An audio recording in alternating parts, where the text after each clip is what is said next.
Halo, nama saya Riando Marsilino. Saya dari Fakultas Pertanian, Program Studi Agroteknologi Universitas Medan Area. Di sini saya akan membuat video untuk memenuhi mata kuliah dari Pengantar Teknologi dan Informasi yang diberikan oleh dosen pengampu Ibu Ria Ukur Ginting, SSI MCS. Kita langsung saja masuk ke dalam videonya. Oke, tidak perlu berlama-lama lagi, saya akan menjelaskan materi saya dalam bentuk PowerPoint yang berjudul Sejarah dan Perkembangan Sistem Operasi Solaris. Di slide ini kita akan melihat beberapa daftar isi yang akan ada di pembahasan kita kali ini. Yang pertama adalah sejarah Solaris. Yang kedua, perkembangan Solaris. Yang ketiga, jenis-jenis dari Solaris atau versi-versinya setelah beberapa update yang dilakukan. Dan yang terakhir, kelebihan dan kekurangan sistem operasi Solaris. Oke, kita masuk ke pembahasan yang pertama adalah sejarah sistem operasi Solaris. Oracle Solaris atau yang sebelumnya dikenal sebagai Sun Solaris merupakan sebuah sistem operasi keluarga Unix yang sebelumnya dikembangkan oleh Sun Microsystem Inc.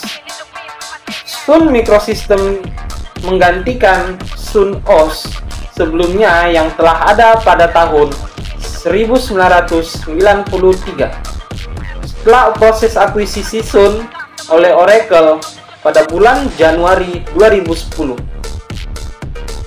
Solaris adalah sistem operasi yang dikenal oleh dunia akan kestabilannya.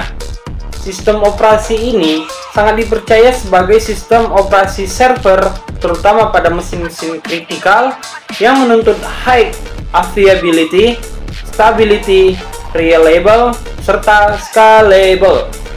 Tidak hanya sampai di situ, saya juga akan membahas bagaimana sistem operasi Solaris terbentuk, pada tahun berapa, dan siapa yang membentuknya. Pada tanggal 12 Februari 1982, Vinod Khosla, L.J. Bertelsen, dan Scott McNeely, mereka merupakan mahasiswa lulusan dari Stanford University yang menemukan Sun Microsystem. Bill Joy dari Berkeley, yang merupakan pengembang utama dari BSD, bergabung setelahnya, merupakan salah satu penemu Sun Microsystem, dan Sun mulai menguntungkan pada tahun 1982. Persembahan Sun inisial publik adalah pada tahun 1986 di bawah simbol SUNW atau Sun Workstation. Logo Sun yang berbentuk matahari didesain oleh Profesor Vaughan Pratt. Sun Workstation yang pertama menjalankan Unix versi 7 dengan 68.000 prosesor. Kita masuk ke tahap perkembangan dari sistem operasi Solaris. Pada tahun 1965, Bell Laboratorium bergabung dengan MIT dan General Electric mengembangkan Multics. Pada tahun 1970, Ken Thompson dan Dennis Ritchie mengembangkan Unix. 1971, versi B language dari sistem operasi jalan pada PDP-11. 1973, Unix ditulis ulang dalam bahasa C. 1974, Thompson dan Ritchie mempublikasikan paper dan memacu antusiasme yang besar terhadap Unix di kalangan akademisi. Berkeley mulai mengembangkan BSD.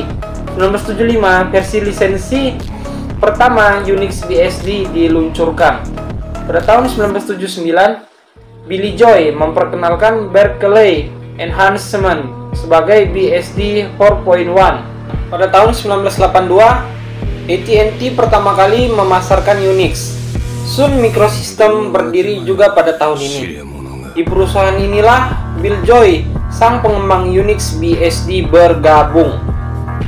Pada tahun 1983, Sun Microsystem mulai memperkenalkan Sun OS. 1984, sekitar 100.000 situs Unix tersebar di seluruh dunia. Pada tahun 1988, AT&T dan Sun mengawali pekerjaan pengembangan SPR4 System 5 Release 4 yang merupakan versi gabungan dari Unix masih di tahun 1988. OSF atau Open Software Foundation mulai dibentuk. Kemudian sebagai counternya, AT&T, Sun, Data General, dan Unix membentuk UI, Unix International. Pada tahun 1989, Unix meluncurkan System 5 Release 4. Pada tahun 1990, OSF atau Open Software Foundation mulai meluncurkan OSF versi 1. Pada tahun 1992, Sun memperkenalkan Solaris yang berbasis System 5 Release. Sun OS yang berbasis BSDF Unix akan dinonaktifkan pada tahun ini. Pada tahun 1993, Novell membeli Unix dari AT&T. Pada tahun 1994, Solaris 2.4 tersedia di pasaran. Pada tahun 1995, Santa Cruz Operation membeli Unixware dari Novell.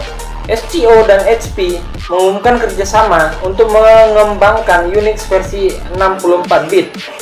Solaris 2.5 tersedia di pasaran pada tahun ini. Pada tahun 1997, Solaris 2.6 tersedia di pasaran. Selanjutnya di tahun 1998, Solaris 7 tersedia di pasaran. Di tahun 2000, Solaris 8 tersedia di pasaran. Solaris 9 beta testing Q3 mulai tersedia di pasaran pada tahun 2001. Di tahun 2004, Solaris 10 mulai diluncurkan di pasaran. Pada versi ini, Sun berencana untuk menjadikan Solaris sebagai open source. Pada versi ini, Solaris dapat menjalankan aplikasi-aplikasi yang berjalan pada Linux secara native. Pada tahun 2011, Solaris 11 diluncurkan ke pasaran. Sun Microsystem memegang peranan penting pada perkembangan Sun Solaris pada bulan Januari 2010. Oracle melakukan akuisisi pada Sun Microsystem, maka Solaris sekarang lebih dikenal dengan sebutan Oracle Solaris. Pembahasan kita selanjutnya adalah versi-versi dari sistem operasi Solaris.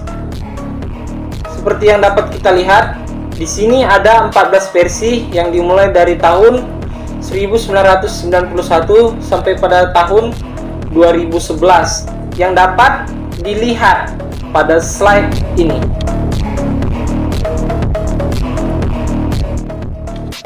Langsung saja kita akan membahas kelebihan dari sistem operasi Solaris. Yang pertama, sistem operasi ini bebas didistribusikan karena sistem operasi Oracle Solaris bersifat open source. Oleh karenanya, banyak orang yang menggunakan sistem operasi Oracle Solaris pada masa kejayaannya. Yang kedua, sistem restore yang dimiliki oleh sistem operasi Oracle Solaris mirip dengan sistem restore pada sistem operasi Windows. Yang ketiga, virtualisasi dalam berbagai bentuk. Ini memudahkan pengguna untuk menggunakan sistem operasi Oracle Solaris. Yang keempat, ada skalabilitas. Pada Oracle Solaris sangat tinggi. Spesifikasi atau standar yang dimiliki oleh Oracle Solaris pada tingkat skabilitas sangat tinggi. Dengan adanya hal ini akan menguntungkan pengguna karena dapat menggunakan sistem operasi Oracle Solaris dengan maksimal. Yang terakhir, memiliki sistem file yang cukup stabil dengan dilengkapi berbagai fitur yang menarik. Sistem operasi Oracle Solaris bisa dijadikan salah satu sistem operasi yang bisa diandalkan karena memiliki sistem file yang cukup stabil. Kita lanjut kepada kekurangan yang dimiliki sistem operasi Solaris. Yang pertama, sistem berbayarnya sangat mahal. Sistem operasi Oracle Solaris dikembangkan dengan berbagai versi. Ada versi-versi yang dikembangkan namun tidak open source, melainkan berbayar. Dengan adanya hal tersebut, harga untuk sistem operasi Oracle Solaris ini sangatlah mahal.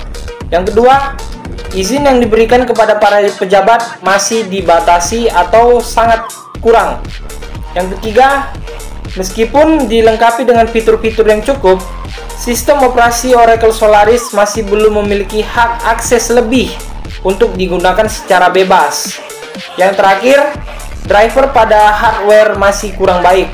Meskipun memiliki fungsi dan fitur yang menarik dan cukup standar, sistem operasi Oracle Solaris masih memiliki spesifikasi driver hardware yang kurang baik secara keseluruhan.